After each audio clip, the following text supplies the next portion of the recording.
The morning sky over Boston was a sheet of cold grey.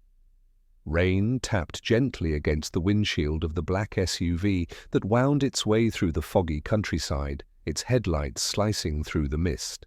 Inside, Grainne Moore sat quietly, fingers tracing the edge of a manila folder in her lap. Her reflection in the window looked composed, but her pulse betrayed her calm facade. She was the 14th therapist to be sent to Hale Manor. 13 had already left. Some resigned, some in tears, one after a shouting match that made headlines in medical forums. Rumour had it, he doesn't want to be healed. He just wants to prove no one can save him. The car turned into a long, tree-lined driveway where the rain pooled in uneven puddles on cracked asphalt. Ahead loomed the mansion, grand, geometric, and intimidating. It was beautiful in the way storms were beautiful, cold, powerful, untouchable. Grainne exhaled slowly. She wasn't afraid, but she wasn't naive either. People like Damian Hale didn't hire help. They tested them. The chauffeur stopped by the front steps. "Miss Moore, we've arrived," he said, his tone formal, almost apologetic. The main door opened before she could knock. A tall, silver-haired man, the house steward, she guessed, stood waiting. "Mr. Hale is expecting you," he said, leading her through an entrance hall lined with abstract art and silent chandeliers. The air smelled faintly of cedar and antiseptic. They passed a corridor where sunlight from tall windows hit the marble floor in pale ribbons. At the far end, a figure sat motionless, framed by light, a man in a wheelchair, posture rigid, gaze fixed on the world outside. The steward stepped aside. "Mr. Hale, this is Miss Grainne Moore." The man turned his head slightly, and for a moment the room itself seemed to still. His eyes were piercing, grey-blue, the colour of ice over deep water, the kind that could see through pretense, through hesitation, through anything that wasn't the truth. "You're late," he said, his voice low but cutting. Grainne blinked, then glanced at the clock above the fireplace. "Actually," she replied softly, "I'm 5 minutes early." The faintest twitch of amusement or annoyance touched his mouth. "You're the first to correct me," he said. "I'm not here to please you." "Mr. Hale," she said, meeting his gaze, "I'm here to do my job." The air between them thickened. Invisible threads of pride and challenge pulling taut. He studied her for a long moment, then asked, "So you're the one who's supposed to fix me?" She placed her folder on the nearest table, calm but unwavering. "No," she said. "I'm the one who's supposed to make you try." A pause. Then, unexpectedly, a low laugh, dry, humorless, but real. "Good luck, Miss Moore. You'll need it." The steward excused himself, leaving them alone in the cavernous room. Grainne took in her surroundings. The therapy equipment pushed neatly into a corner, untouched. The handrails gleamed, spotless. A pair of crutches leaned against the wall, still wrapped in their original plastic.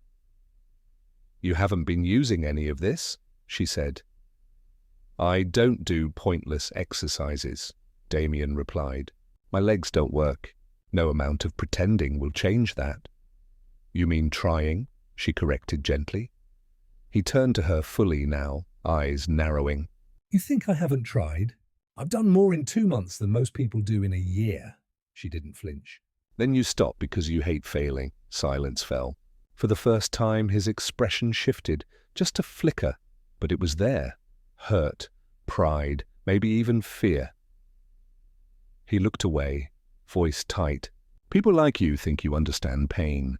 You come in with your charts and your optimism, and you think you can fix what's broken.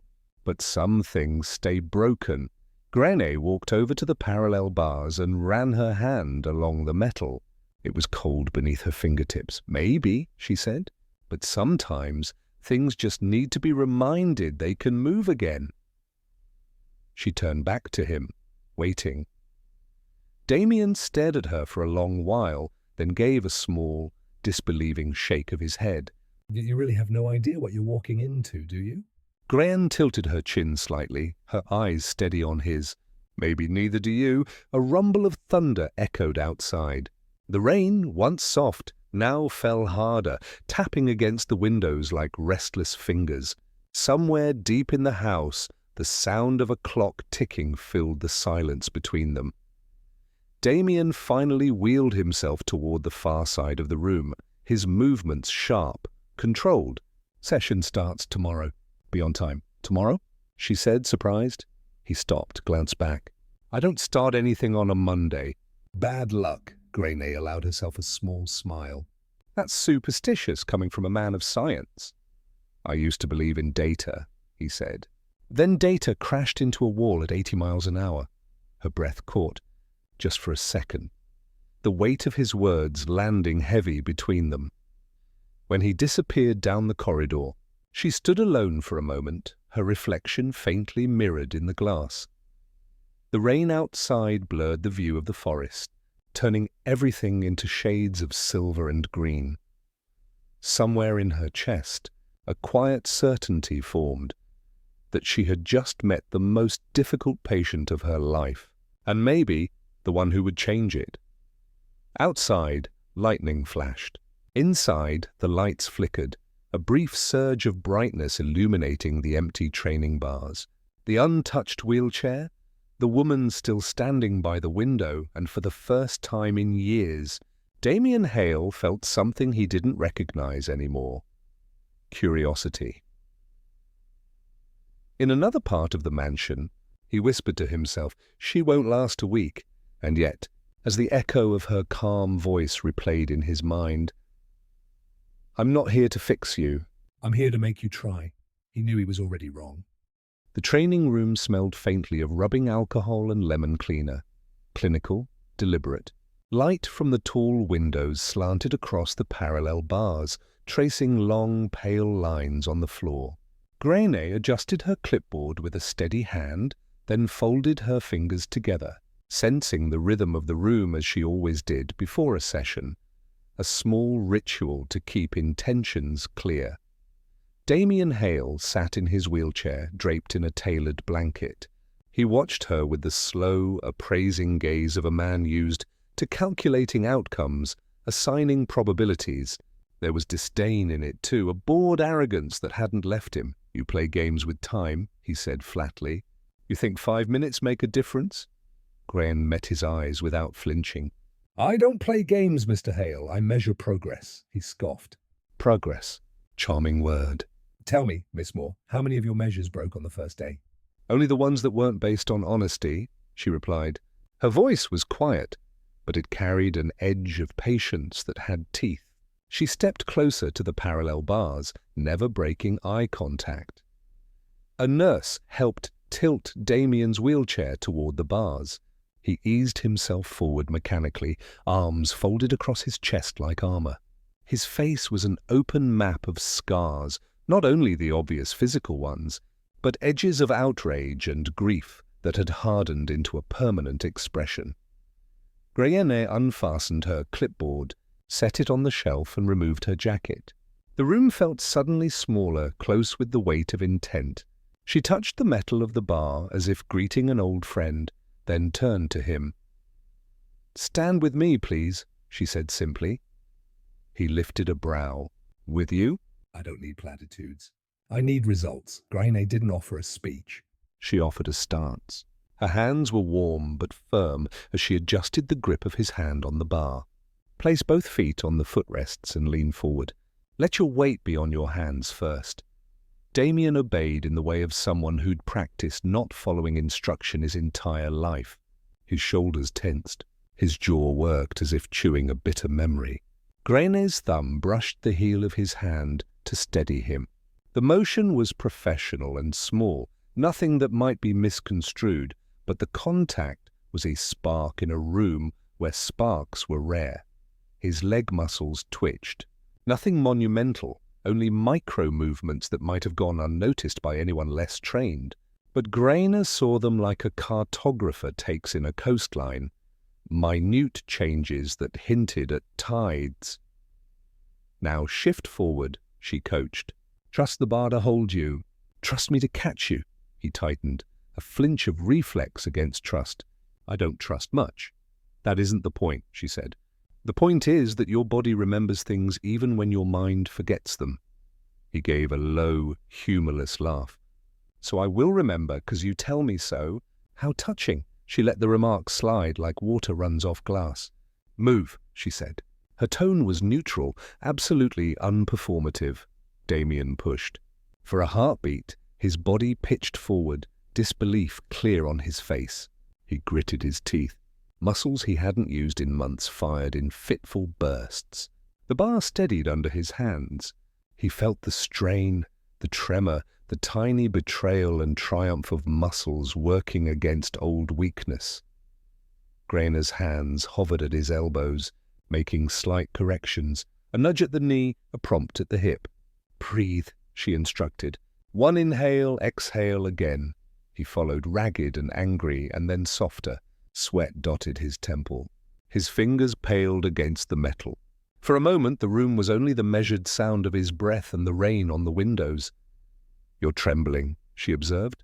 Soft, clinical. I'm alive, he snapped. Then the confession escaped him like a rock slipping into water. And that's unbearable. Grainne didn't let pity ripple across her face.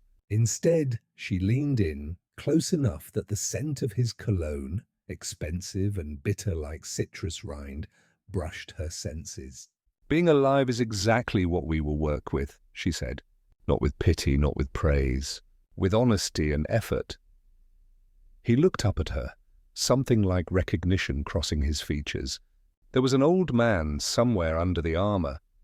Not quite the man he had been, but not entirely erased. A tremor of vulnerability edged his eyes, and he quickly hardened again. Why are you doing this? He asked, voice small and dangerous. Why not leave me to rot with everyone else who gave up? Grainne's lips curved slightly, not quite a smile. Because someone has to refuse to give up on you, she said. And because I believe you are better than the worst part of what happened to you. She guided his feet from the footrests to the floor, supporting his weight as he shifted to place both feet down. His calves quivered. She steadied him. It was a simple, practical move, but to Damian it felt like crossing a border. Take a knee bend, she instructed. Small bend, not full weight. I'll stand beside you, he flinched. The idea of bending, of yielding, felt alien and humiliating. Yet his hands stayed on the bars. He listened to the cadence of her voice, even as his pride bristled. Now, she said, shift your weight to one foot. Small. Keep your core engaged. His muscles obliged, grudgingly. The bar took some of the pressure. She offered a tiny correction at the ankle. He exhaled a sound that could have been a groan or a laugh. The room filled with the honest noise of attempt. You're doing more than most, she commented. It wasn't flattery. It was a ledger entry of reality. He barely acknowledged it. They repeated the set, each time his tremor diminished by a hair's breadth. Each attempt carved another sliver of confidence into his posture. Grainne adjusted angles and reinforced breathwork, naming each small victory with a steady voice. Okay, 2 more. 1 more. At one point, his eyes raked over her face as if searching for a flaw. You're different from the others, he said abruptly. You don't look like you're recycling pity. She tilted her head. Because pity is useless. I need you to be angry. I need you to be stubborn.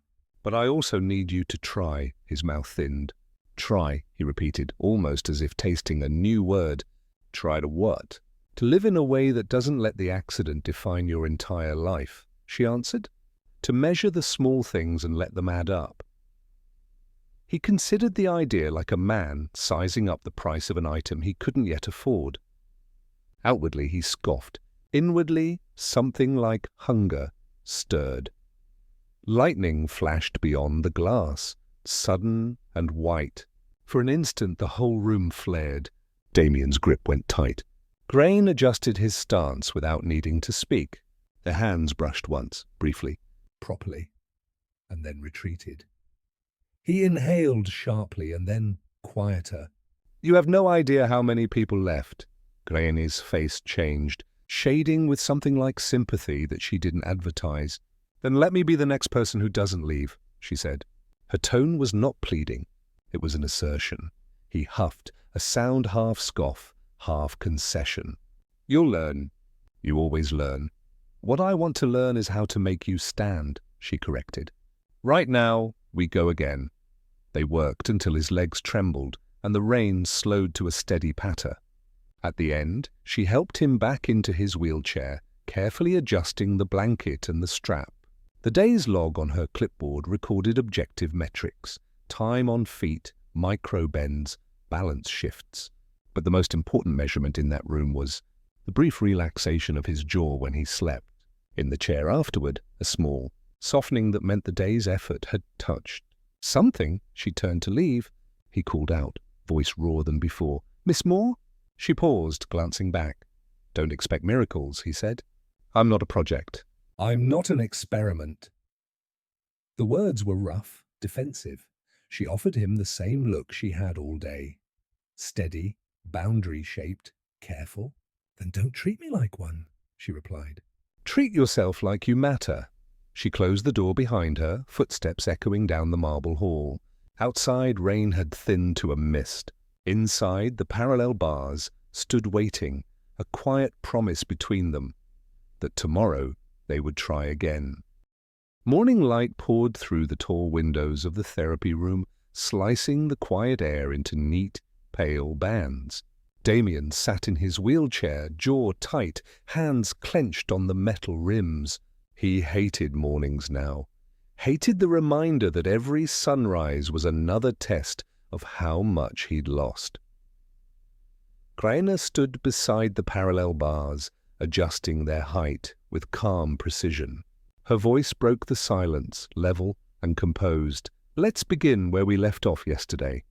He didn't answer.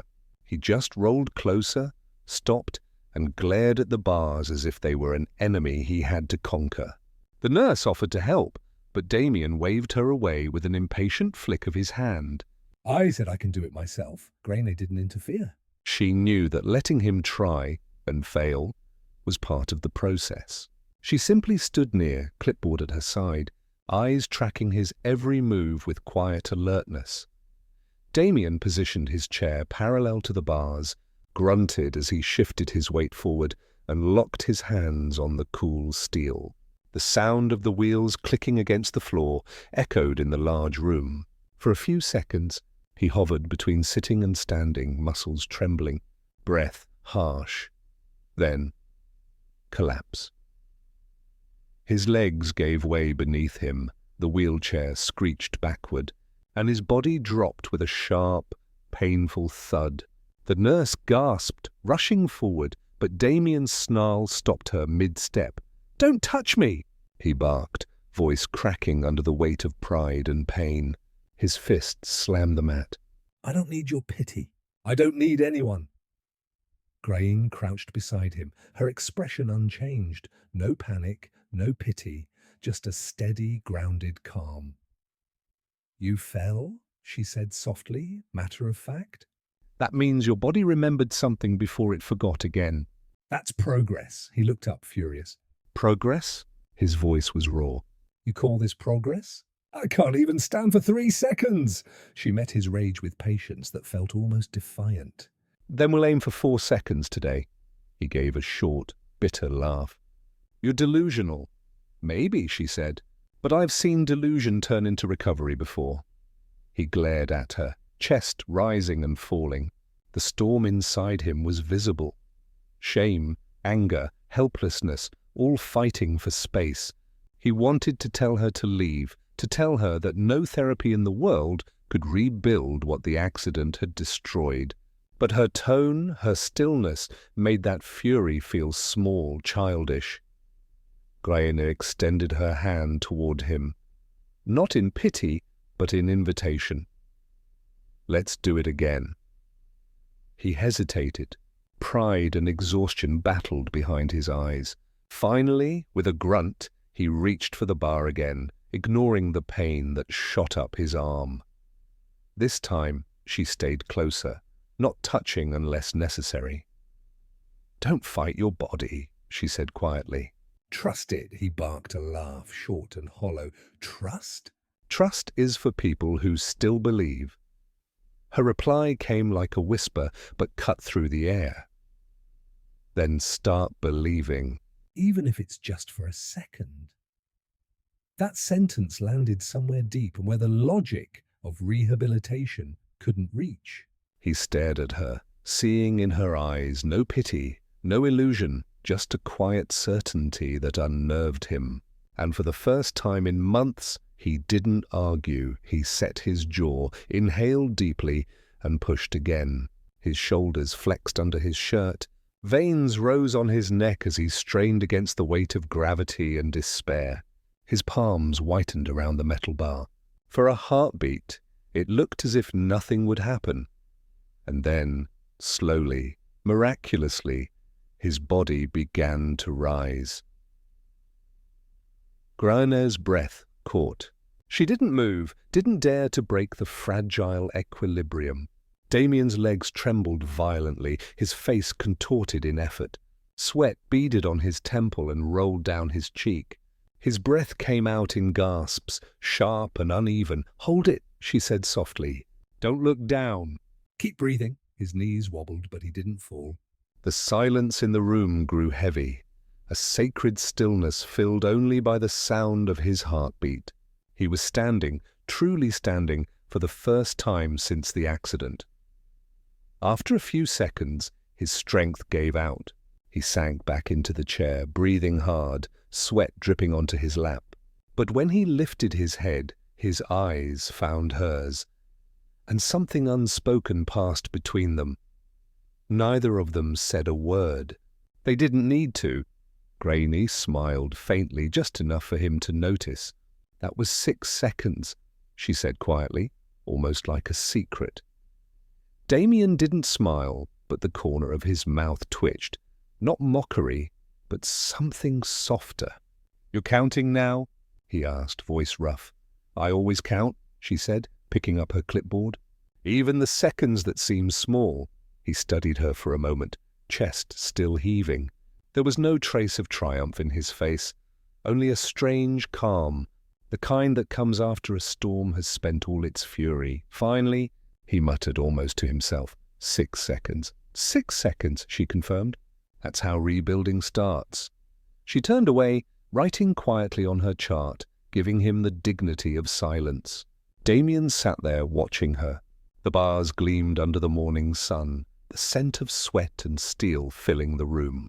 Somewhere deep inside where his anger used to live, a flicker of something new began to stir, fragile but real. For the first time, he didn't hate the silence between them. The session was supposed to end 15 minutes ago, but neither of them mentioned it. Damian sat in the wheelchair, towel draped over his shoulders, chest still rising and falling with the rhythm of exhaustion. The morning light had shifted. It was softer now, honey-colored, painting the therapy room with a quiet serenity that didn't quite belong to this house. Grainne was gathering equipment, adjusting the weights, wiping the bars clean, noting something on her clipboard. Every movement of hers was calm, deliberate. Damian watched her without realizing he was doing it. There was something strange about the way she moved, not submissive, not detached, just present, grounded. He had spent months surrounded by people who either feared him or fawned over him. She did neither. It annoyed him. It fascinated him. Finally, he broke the silence. "You think you can handle me?" Grainne turned, brows slightly arched. For a second, she looked almost amused. Then her lips curved. A smile so subtle, it could have been mistaken for a breath. "Try me." He wasn't sure what he expected. Maybe a defensive retort, maybe awkwardness. But not that. The words landed softly, yet they lingered, wrapping around the cold edges of the room. For the first time, Damian found himself laughing, not a mocking sound, but something raw and surprised, as if his body had forgotten how it felt, to release tension without bitterness. The laugh startled him, startled her too maybe, but neither looked away. "You really don't scare easily, do you?" he said, leaning back slightly. Grainne tilted her head. "I work with pain every day." "Yours is just louder than most." Her tone wasn't cruel. It was factual, and that made it sting more than anger ever could. Damian looked down, fingers tightening on the towel, a small tremor running through his hands. "I used to be good at control," he murmured. "Now everything feels like a negotiation with gravity." "That's because you're still trying to dominate your body," she said gently. "You can't win that way." "You have to listen to it," he huffed. "You talk like this is therapy for the soul." "Sometimes it is," she replied. "Muscles remember what the heart forgets." He gave her a sidelong glance, half skeptical, half intrigued. "You sound like you've rehearsed that line," she smiled, shaking her head. "No, I just believe it." Something about that quiet conviction settled the air between them. For the first time since the accident, Damian didn't feel like a patient being observed. He felt like a man being seen. The nurse entered briefly to collect used towels. She froze when she saw Damian looking almost relaxed, and Grainne standing nearby, a hint of warmth softening her usual calm. There was something electric yet unspoken in the room, something fragile. The nurse quietly left without saying a word. Grainne turned back to Damian. "That's enough for today. You should rest." "I don't need rest," he said automatically. "You stood for 6 seconds today," she countered, voice still calm but firm. "Your body does." He opened his mouth to argue, then closed it. For once, he didn't want to win this battle. She wheeled the parallel bars aside, leaving an open space in the middle of the room. Sunlight poured through the window, landing in golden strips on the floor. For some reason, the house didn't feel quite so cold anymore. As she gathered her things, Damian's gaze followed her again. Not in desire, not yet, but in quiet curiosity. There was a steadiness in her presence, the kind of stillness that didn't demand attention, but drew it anyway. When she turned to leave, he said her name for the first time, tasting it like something unfamiliar. "Grainne." She paused in the doorway, half turned, one hand still on the frame. "Yes?" He hesitated. The words that rose to his lips surprised even him. "Thank you. For not treating me like I'm broken." Her eyes softened, and she nodded once. "You're not broken, Damian. You're just rebuilding." And then she was gone, leaving him alone in the room that suddenly felt less empty. Later that evening, the staff noticed something strange. The halls of Blackwell Manor, usually steeped in the sterile silence of isolation, had changed. Somewhere in the east wing, a faint sound echoed. Not the hum of machines or the distant clatter of servants, but laughter, soft, brief, genuine. In the following days, the change grew noticeable. During therapy, Damian would make sharp, dry jokes that almost sounded like humor. Grainne would respond with that quiet smile of hers, unshaken, unoffended. Occasionally, he would fail an exercise and mutter a curse under his breath, and she'd simply say, "Again?" and he would try again. The rhythm of their sessions became a strange dance. Effort, silence, failure, laughter. Each sound added something human back into the house. The staff whispered that the therapist had done what no one else could, made the walls of Blackwell Manor breathe again. At night, Damian found himself awake, not in anger, but in thought. He replayed the moment she'd said, "Try me." It wasn't just defiance, it was belief, a challenge wrapped in grace. For a man who had built his empire on control, her calm faith was the most dangerous thing of all, because it made him want to believe too. He closed his eyes, the echo of her voice still lingering in his head. "Try me."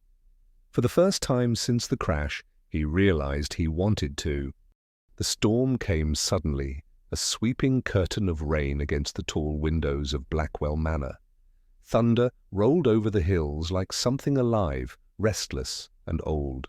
Power lines flickered once, twice. Then the house fell into darkness. Grainne looked up from her notes, startled by the silence that followed. The usual hum of machines, the low whir of Damian's electric chair, the soft click of lights, vanished. In their place, there was only the hiss of rain and her own breath. She stood, moving carefully through the dim therapy room, guided only by the faint glow of a candle she had found near the desk. Its flame wavered, dancing along the mirrored wall, turning the empty bars and weight racks into elongated, ghostly silhouettes. She sighed, pulling her cardigan tighter around her shoulders. "Great," she muttered to herself. "Of course it had to be tonight."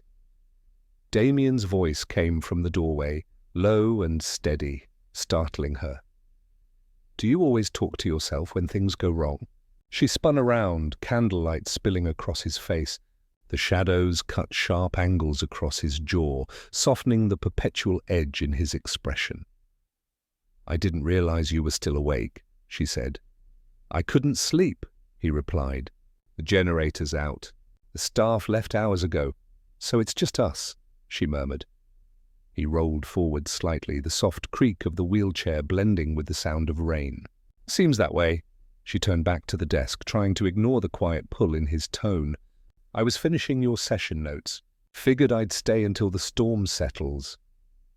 Damian's gaze followed her movements, the candlelight grazing the curve of her cheek, the delicate focus in her eyes as she wrote. There was something unguarded about her tonight. The professional armor she always wore seemed to have loosened in the dark. Thunder cracked again, so close it shook the floor. Startled, Grainne jolted back, her pen slipping from her hand. The candle flickered violently, and as she reached for it, her foot caught on the mat. She stumbled, the world tilting, but before she could fall, a strong hand gripped her wrist. She gasped, finding herself pulled forward, and for a fleeting second, their faces were inches apart. The flame between them steadied. Damian's hand still held hers, firm but careful, the warmth of his skin unexpected. "Easy," he said quietly. His voice was different now, not sharp, not cold, softer. "You don't always have to be the hero." Her breath hitched. For a moment she forgot how close they were. The storm outside seemed to fade, replaced by the sound of her heartbeat echoing in her ears. "Someone has to be," she whispered. A faint smile tugged at his lips, the kind that looked foreign on him, like something unused for too long. "That someone doesn't always have to be you." Grainne met his eyes. "And if no one else does?" He didn't answer. He didn't need to. The silence was heavy but not uncomfortable. It carried all the words they couldn't yet say. Her wrist was still in his grasp. She felt the slight tremor in his hand, a reminder of the damage, of how hard he'd fought to regain control of a body that no longer listened. And yet, in that instant, he didn't feel weak. He felt more alive than she had ever seen him. Slowly, deliberately, he released her. But neither of them stepped back.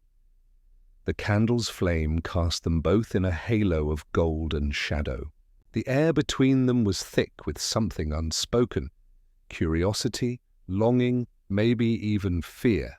Grainne found herself tracing the outline of his profile, the faint scar near his temple, the tired defiance in his eyes. "You should sit," she said finally, her voice a whisper more than a command. "I should," he agreed, but didn't move. A rumble of thunder rolled again, distant this time. The rain softened into a steady rhythm, like the world itself was exhaling. She bent down to retrieve her pen. When she stood, he was still watching her. "Do I make you uncomfortable?" he asked suddenly. Grainne blinked. "You make me." "Pay attention," he tilted his head, intrigued. "That's not an answer. It's the only one you'll get. Something..." Like amusement flickered across his face, a quiet warmth that startled her more than his coldness ever had. "Enough," he said finally. Most people either pity me or fear me. You do neither. I just see a man trying to walk again, she replied. He let out a short breath that was almost a laugh. And what do you see when I fail? I see someone still trying, she said simply. The candle guttered, and for a second the room plunged into darkness. Then, as the flame steadied again, she saw his expression had changed. Softer, less guarded. You're not like anyone I've met before, he said. That's probably a good thing, she murmured, smiling faintly. They stood there for another minute, the silence humming between them. Finally, Grainne set the candle on the desk and turned to go. Good night, Damian, she said gently. Good night, Grainne. Her name lingered in the air after she left, like the echo of something just beginning. When the door closed, Damian looked at his hand, the one that had caught hers. The warmth still lingered there. For the first time in months, he realized the house didn't feel suffocating anymore. Outside, the storm moved east, leaving behind only wet glass and the faint scent of rain. Inside, the candle burned low, a small, persistent light that refused to go out, and somewhere deep inside him, so did hope. The storm had quieted, leaving the world washed and breathless. Rainwater trailed down the glass walls, glinting like silver threads in the dim candlelight. The therapy room was almost tranquil now, almost. Grainne stood by the window, her silhouette outlined by the wavering glow of the single candle still burning on the desk. Damian sat a few feet away, the faint hum of his wheelchair lost in the sound of dripping rain. Neither of them spoke for a long time. There was no need to. The air was already thick with what hadn't been said. When she finally turned toward him, her face was soft, unreadable. The power should come back soon, she said quietly. He nodded, but his eyes didn't leave her. You really think so? She frowned slightly. About the power? No, he said. His voice had changed. Lower, rougher, carrying something that trembled at the edges. About people. About getting better, Grainne hesitated. I have to. It's what keeps me doing what I do, he let out a dry laugh, though there was no humor in it. You talk like you believe everyone deserves to be saved. I don't think it's about deserving, she said softly. It's about trying, that silenced him. The candle flickered again, casting a thin ribbon of light across her face. She looked fragile in that glow, but also fierce, like someone who'd learned to carry the weight of others without letting it crush her. Damian watched her, something unraveling quietly inside him. You shouldn't look at me like that, he said finally, voice rough as gravel. Her brow furrowed. Like what? He met her gaze, his jaw tightening. Like I'm still the man I used to be. The silence that followed was heavy. So heavy it felt like time itself had paused. Grainne took a slow step closer, her expression steady. Maybe you still are, he laughed, not mockingly but with disbelief. You don't know what I used to be, Grainne. I know enough, she replied, her voice calm. I know you built something from nothing. I know you've lost more than most people can imagine. And I know you're still fighting, even when you hate yourself for it. Her words struck him like an open wound, touched by mercy. Painful, but honest. He swallowed hard, eyes burning. I don't even know how to be that man anymore, he said, almost to himself. Maybe you don't need to be, she whispered. He looked at her then. Really looked. The stormlight behind her made her seem almost unreal, a fragment of something he could never fully grasp. And yet, in that moment, he wanted nothing more than to reach out, to hold on to her before she disappeared like everything else in his life.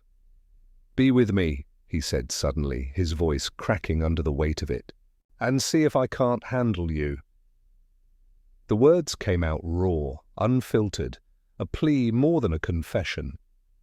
For a heartbeat, the world seemed to stop. Grainne froze. Her breath hitched. eyes wide. Between them, the candlelight trembled as if caught in their uncertainty. Damian's hand twitched, a small, almost imperceptible motion, as though he were ready to reach for her but couldn't. "Damian," she said softly, a warning laced in tenderness. He leaned forward, his eyes searching hers. "I'm not asking you to fix me," he whispered. His voice broke. "I just want to feel something that isn't pain." The confession hung in the air, fragile and aching. Grainne's heart clenched. She wanted to step forward, to touch his face, to tell him that he already was more than his pain. But the part of her that had built walls, the part that knew the cost of crossing that line, held her still. "Don't," she said, finally, almost pleading. "Please don't say things you'll regret tomorrow." "I won't regret you," he said, and the quiet conviction in his tone undid her completely. For a long moment, neither moved. The candle burned low, its light shrinking between them. Every second stretched, suspended between what could be and what shouldn't be. Then Grainne stepped back. Just one step, but it felt like miles. Her voice trembled. "You're my patient, Damian. This isn't what I came here to do. I know," he said, his voice breaking like glass. "But it's the first time I've felt alive since the crash." Tears stung her eyes. "That's not because of me." "Yes, it is," he whispered. The silence that followed was almost unbearable. Grainne turned away, blinking hard. "Get some rest. We'll continue your exercises tomorrow." And with that, she walked toward the door. The flame flickered violently as she passed, throwing fleeting shadows across his face, the face of a man who had finally remembered how to feel, only to be left alone with it. When the door closed behind her, the room seemed to grow colder. Damian stared at the empty space where she had stood, his chest rising and falling with uneven breaths. His hand clenched the armrest of the chair, his knuckles white. For the first time in months, it wasn't his legs that hurt. It was something deeper.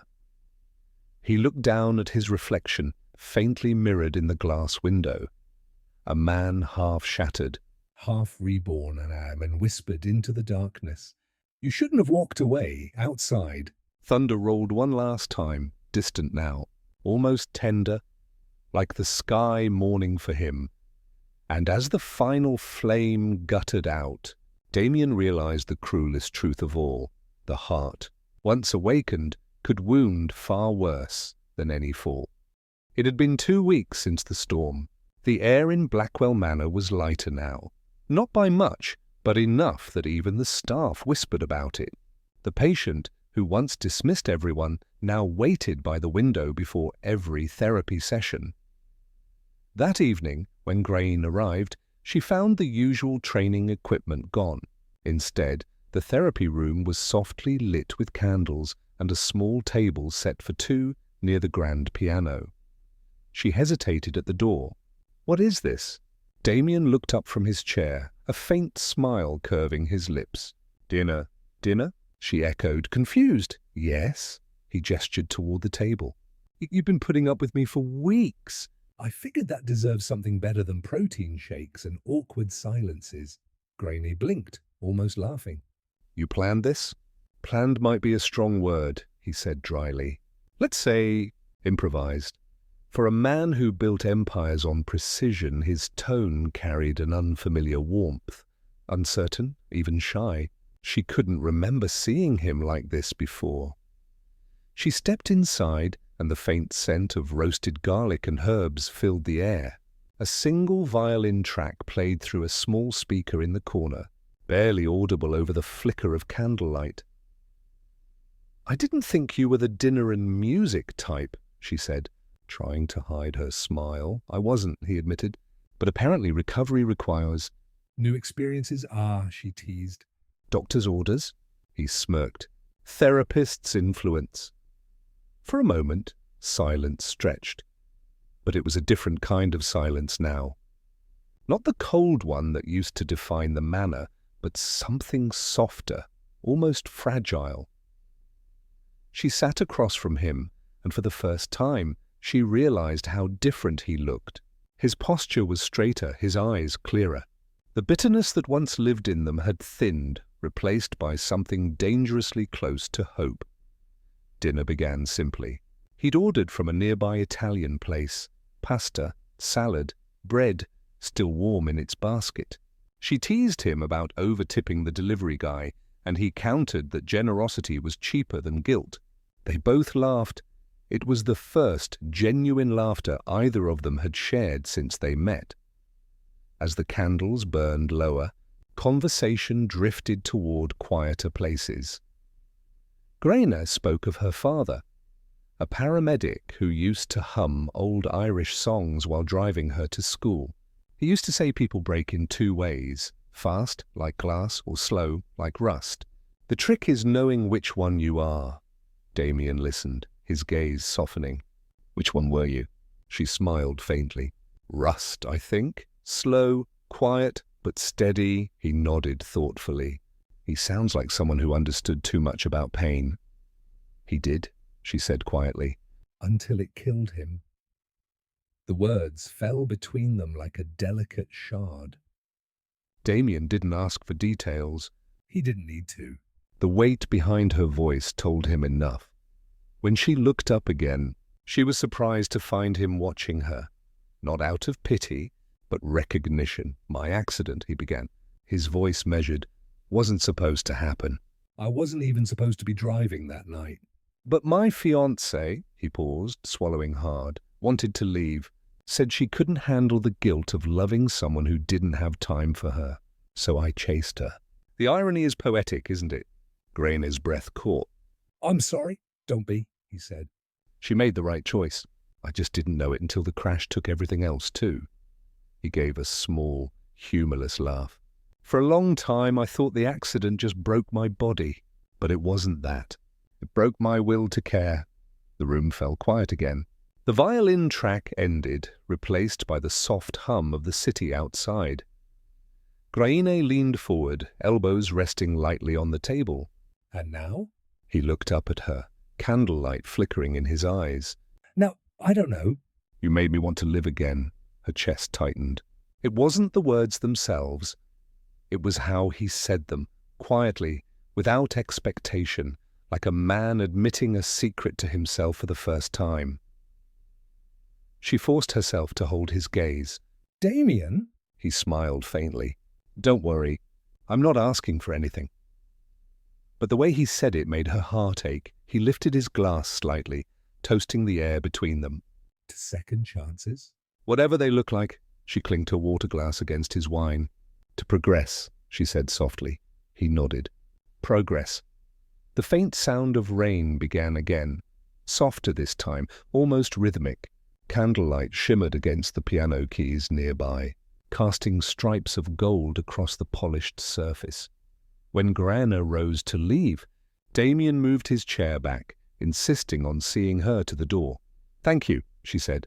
Turning at the threshold. For dinner? For trying, she replied. He smiled.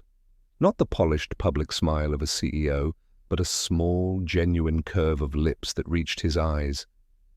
It was the first time she'd seen him truly alive. As she stepped into the hallway, she realized something unsettling. She wasn't just proud of his progress.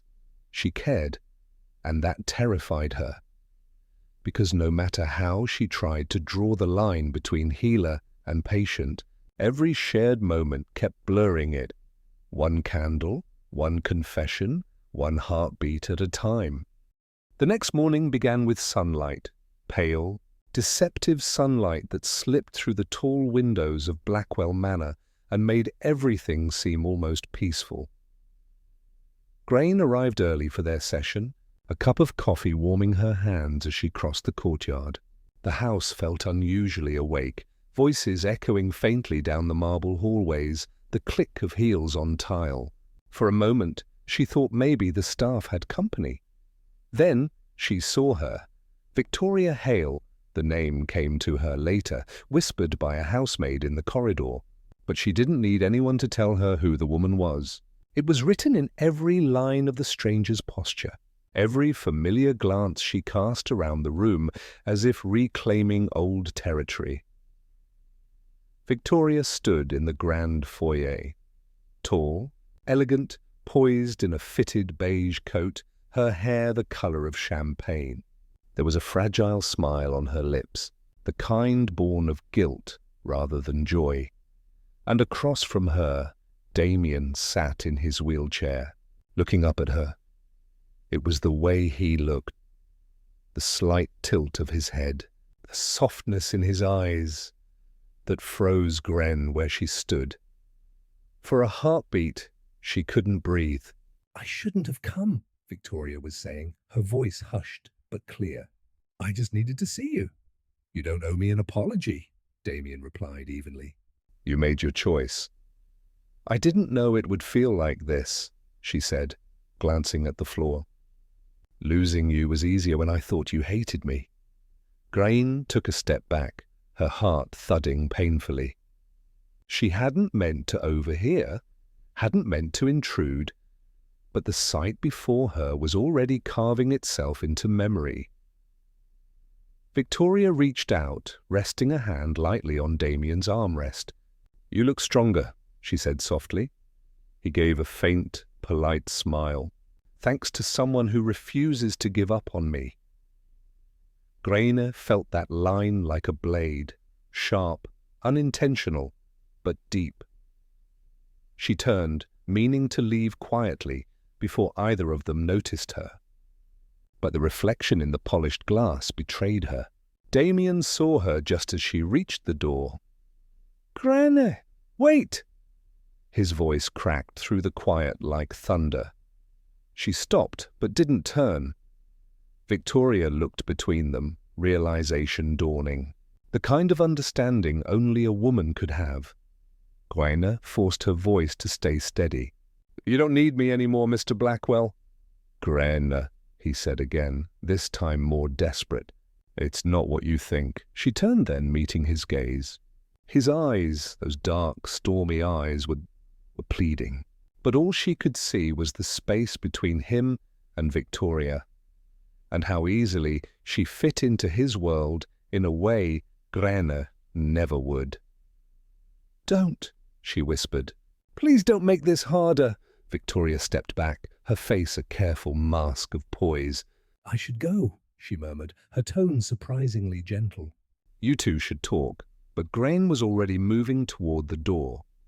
There's nothing to talk about. Damian reached for the wheel, trying to follow, but the sudden movement sent a tremor through his arms. The chair jerked slightly, halting before he could reach her. "Grainne!" She paused just long enough to whisper, "Take care of yourself, Damian," and then she was gone. The echo of her footsteps lingered long after the door shut. Victoria stood still, her gaze falling to Damian's clenched fists on the armrest. "She's the one, isn't she?" He didn't answer. "I can see it," she said softly. "That look. The one you used to have when you were still alive inside." "Don't," he said quietly, almost begging. She nodded, her own eyes glassy. "For what it's worth, I am sorry." "I thought I was saving myself back then." "I didn't realize I was helping you disappear." When she turned to leave, her perfume trailed through the air, faint, familiar. A ghost of the past. The door closed behind her with a soft click, and suddenly... The manor was silent again. Damian sat there, unmoving.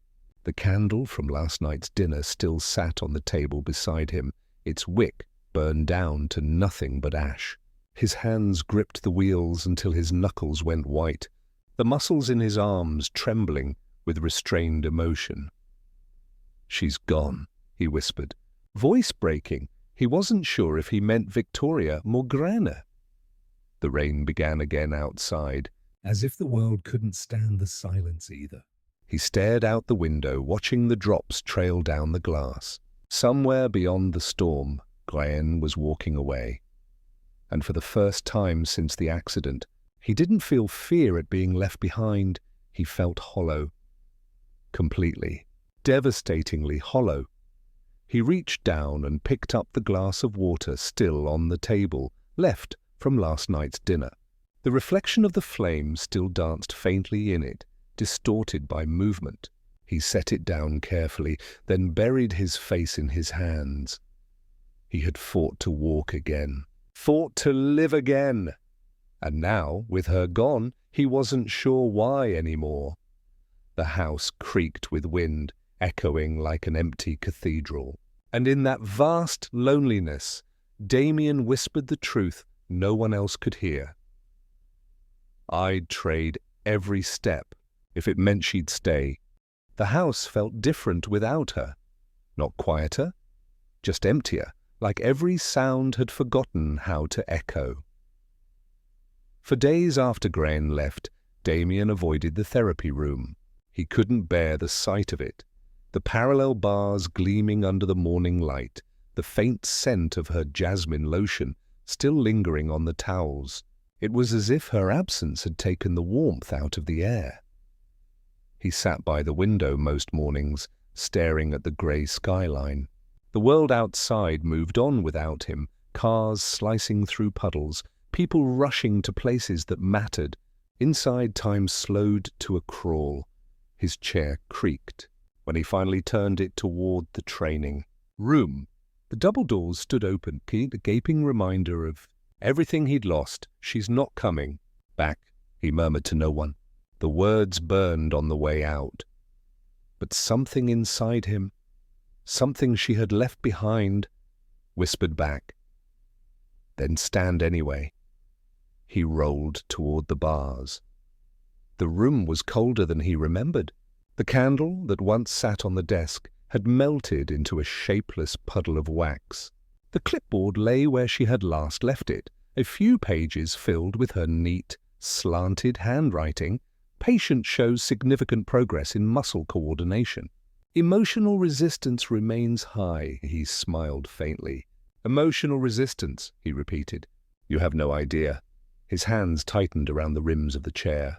For a long moment he just stared at the bars, polished steel, motionless, patient. Then he moved.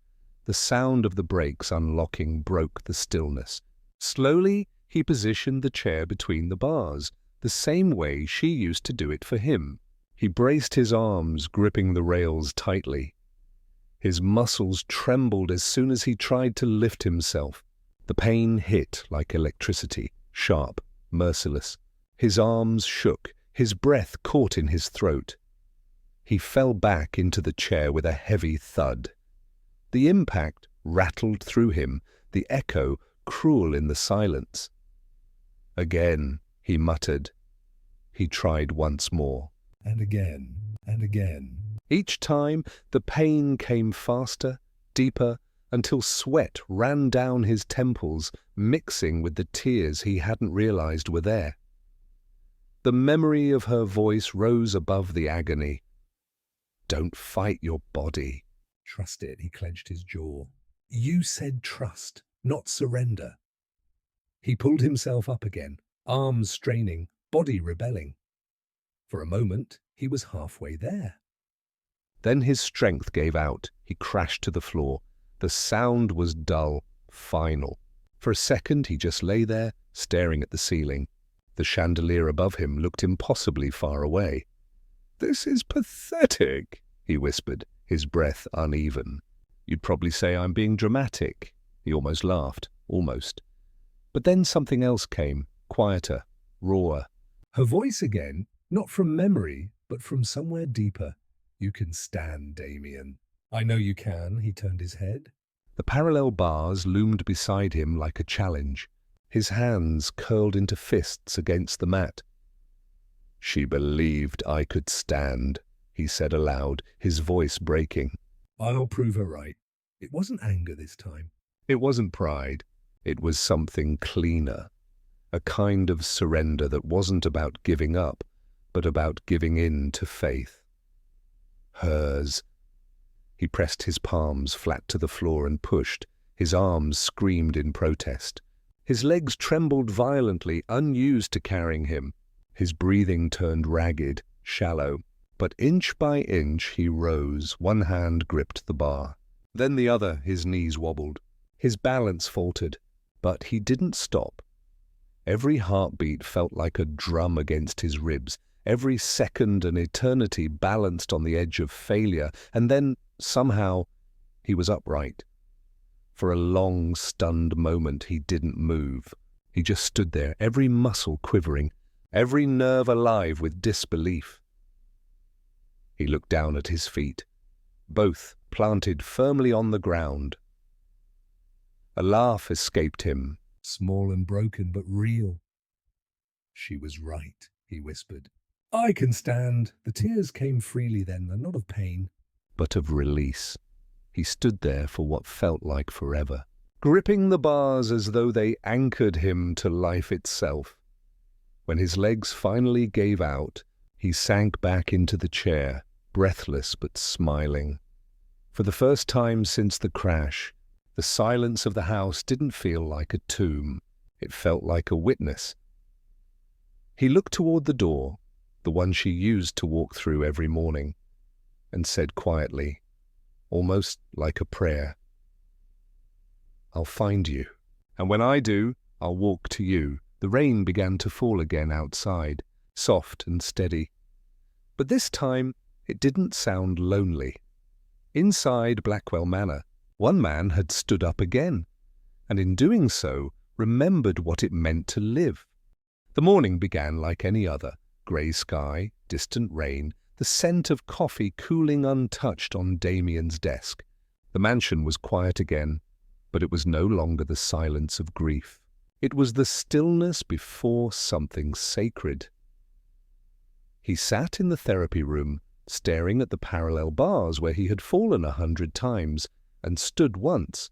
His palms were wrapped in white bandages from the friction burns, proof of every failed attempt that had carried him closer to this moment. Dr. Evans, his personal physician, entered the room holding a clipboard. He stopped short when he saw Damian out of the chair. At first, he thought it was a trick of the light. Perhaps Damian was bracing against something. But no, the man was standing. His hands trembled slightly, gripping the bars for balance, but his back was straight. His legs, the same ones that had refused to move for almost a year, bore his weight with visible effort. "Damian," Dr. Evans whispered, stunned. How? When Damian exhaled, a slow, shaky breath that sounded like victory. "She believed I could," he said simply. I just needed to start believing too. Evans blinked, frozen between awe and disbelief. You should sit, you shouldn't. But before he could finish, Damian took one step forward, then another. The sound of his foot hitting the mat was soft, but it echoed through the cavernous room like thunder. Each step was small, awkward, but real, alive. He stumbled once, caught himself, and laughed. The sound startled even him. A rough, unsteady laugh that cracked open something deep inside. "She'd say my posture's all wrong," he said, breathless. "But I think she'd forgive me," Evans smiled faintly, lowering the clipboard. You just walked, Mr. Blackwell. Damian looked down at his feet, then up again. "No," he said quietly, his chest rising with something more than exertion. I started walking back. The doctor frowned slightly. Back? To where?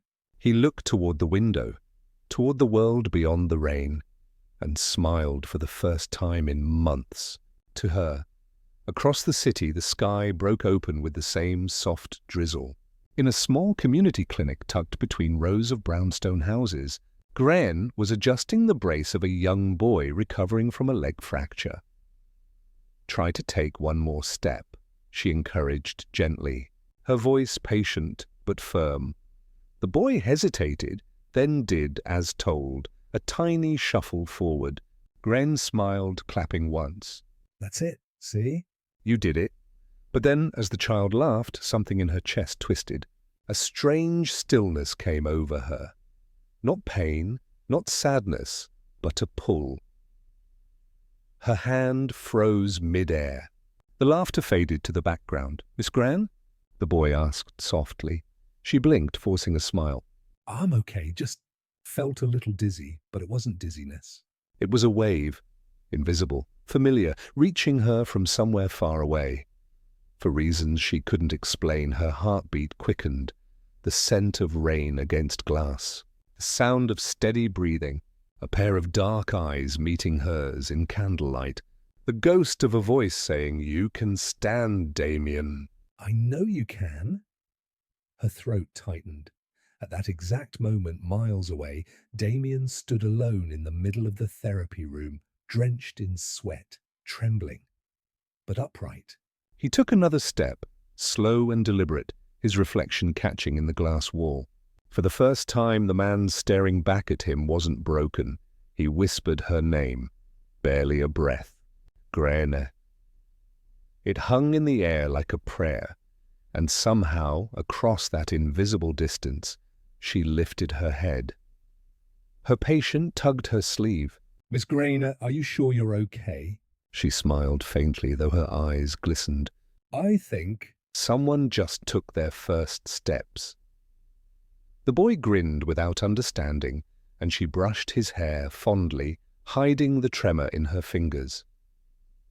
When she looked out the clinic window, the rain had stopped. Sunlight began breaking through, soft and golden, the kind that arrives after long storms. She didn't know why, but the warmth filling her chest felt like hope, the kind that doesn't announce itself, only lives quietly inside you. Back at the manor, Damian stood at the far end of the bars, breath ragged, sweat dripping down his temples. He'd made it, 10 steps? 10 impossible, miraculous steps. He let out a shuddering laugh and wiped his face with the back of his hand. You see that, Grainne? He said into the empty room. You were right. He reached for his phone on the nearby table, his hands trembling, not from weakness, but from something dangerously close to joy. He almost called her. Almost. But instead he looked at the door she used to walk through every morning and whispered, "Not yet. I'll come to you when I can walk all the way." And then he smiled, truly smiled, for the first time since the crash. Outside, the clouds began to part somewhere in that same hour. In a clinic bathed in soft light, a woman looked up at the same sky and smiled. Without knowing why, they were no longer two souls bound by pain, but by motion, two lives quietly moving step by step, back toward each other. Not a therapy anymore, a pilgrimage, back to the heart. It was a quiet morning in Boston. The community clinic smelled faintly of antiseptic and rain, that strange mix of cleanliness and life. Grainne stood by the examination table, her sleeves rolled up, wrapping a gauze bandage around a boy's scraped knee. "Does it hurt?" she asked softly. The boy shook his head, his small chin trembling with pride. "Only a little," Grainne smiled. "That means you're brave." The boy beamed, and his mother, waiting nearby, sighed in relief.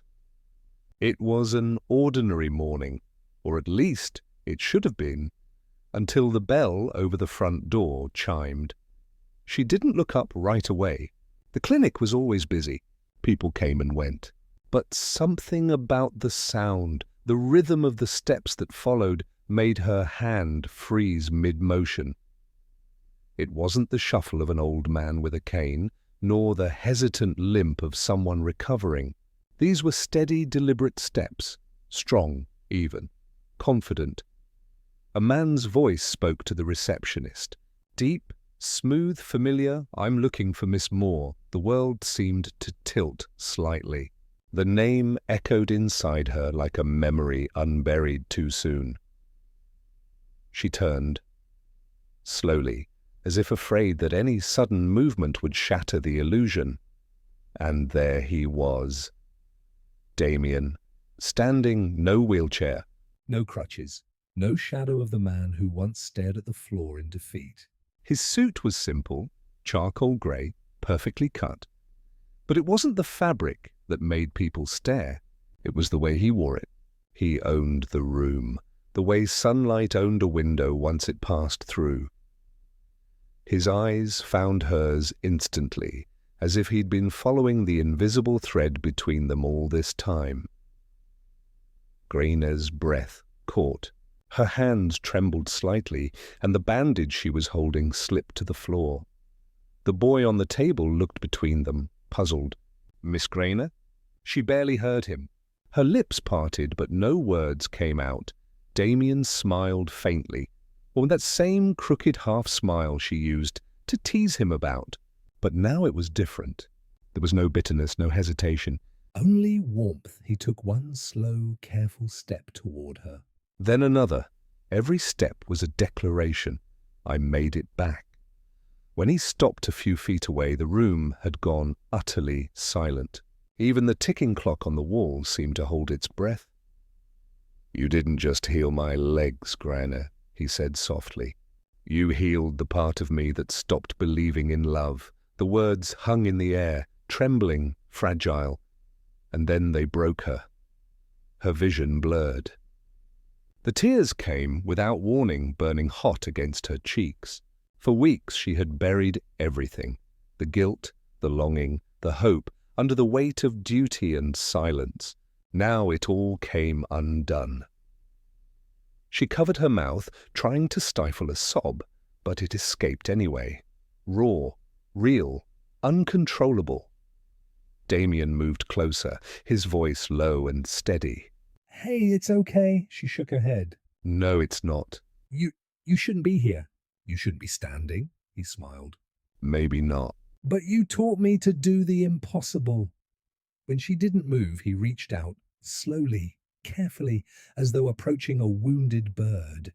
His hand brushed her cheek, wiping away a tear. 3 weeks, he whispered. "That's how long it took me to walk to you. Every morning, every night, I kept saying your name, and somehow—" My legs listened. A shaky laugh escaped her through the tears. "You're impossible." I learned from the best. The receptionist pretended to shuffle papers. The mother gently guided her son out of the room, everyone understanding, instinctively, that something sacred was happening here. For a moment, they just stood there. 2 people surrounded by the hum of fluorescent lights and the smell of medicine, yet the world outside felt miles away. He took another step closer. "I wanted to thank you." "Not for saving me, but for letting me save myself." Grainne swallowed hard, her throat tight. "You didn't have to come all this way." "Yes, I did," he said quietly, "because I couldn't start walking until I knew where I was walking to." Their eyes locked. And then she did something she hadn't allowed herself to do since the night she left his house. She smiled, through tears, small but radiant. He reached for her hand, and this time she didn't pull away. The silence stretched soft and warm. For the first time, she didn't feel like a therapist or a healer, or someone meant to fix what was broken. She just felt seen. When she finally found her voice, it trembled with truth. "You found your way back," he nodded. "I never really left." "I just needed to learn how to walk home." And before she could respond, he pulled her into his arms. Not forcefully, but with a reverence that made her heart ache. Her tears soaked the front of his shirt, and for once, she didn't care, didn't hide, didn't apologize, because this was what healing really looked like. Not perfect, not painless, but alive. As the clinic door swung shut behind them, a soft breeze drifted through, carrying with it the faint scent of rain and sunlight. Outside, the city pulsed with life, car horns, laughter, the rhythm of footsteps. Yet for Damian and Grainne, time had stopped at that single heartbeat of reunion, and in that stillness, neither of them realized it wasn't the end of their story. It was the first step of everything that came next. The sun was beginning to set over Hale Manor, spilling molten gold across the long windows and marble floors. The mansion, once a place of cold luxury, felt different now. Quieter, softer, almost alive again. Grainne hesitated at the entrance, her heart pounding in rhythm with the echo of her footsteps. It had been months since she first crossed this threshold, trembling beneath the weight of her new assignment. Back then, the house had felt like a fortress, guarded, impenetrable. Now it felt like a memory, one that had been waiting for her to return. She made her way down the familiar hallway. The scent of polished wood and faint antiseptic still lingered, but the tension that once clung to every surface was gone. When she reached the therapy room, the door was already open. Damian stood inside, sunlight wrapping around him like a halo. The parallel bars gleamed faintly under the golden light, no longer a symbol of his confinement, but of his triumph. He turned when he heard her steps, a slow, easy smile forming on his lips. "You came," he said. "I said I would," she replied softly. For a long moment, they just looked at each other, as though both were trying to memorize the other all over again. Damian extended his hand. "Come here." She stepped forward, slipping her hand into his. His grip was warm, steady, grounding. Nothing like the trembling touch of a man who once doubted his own body.